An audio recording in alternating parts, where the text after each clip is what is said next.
Болезнью многих современных женщин стало изменение своей внешности. Они делают татуаж губ, бровей, инъекции ботокса. С помощью таких процедур взрослые женщины пытаются скрыть свой возраст, а дамы помоложе, как они же и говорят, превращают себя в идеал глянцевой красоты. Ну, в принципе, да. Человек всегда чувствует свою некую недостаточность в чем-то и всегда хочет эту недостаточность компенсировать.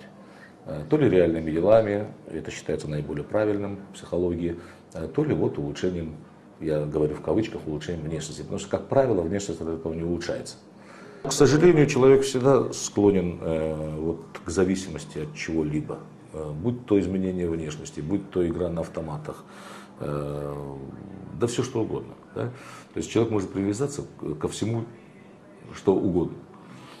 И вот это уже начинает порождать проблемы.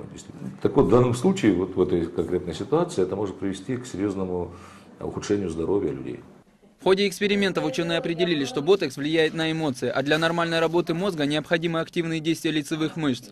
Но она нарушается из-за парализующего эффекта ботокса. Девушек даже не пугает, к каким печальным последствиям это может привести.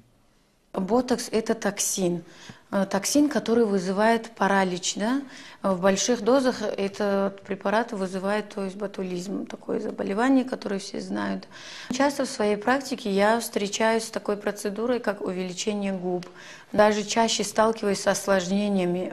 Больше приходят девочки, которые где-то покололи и получили осложнения. Это фиброз тканей, это некроз тканей, это просто асимметрия обеих половин. И плюс вот эта миграция, да, микрочастиц. Даже спустя 12 лет был случай, она и даже забыла, что увеличивала губы, но у нее с печенью удаляли вот эти микрочастицы, которые, слава богу, собрались вот как в одной капсуле, как шарик, и его смогли удалить. А бывает, что они микроточечно вот так под микроскопом удаляют их.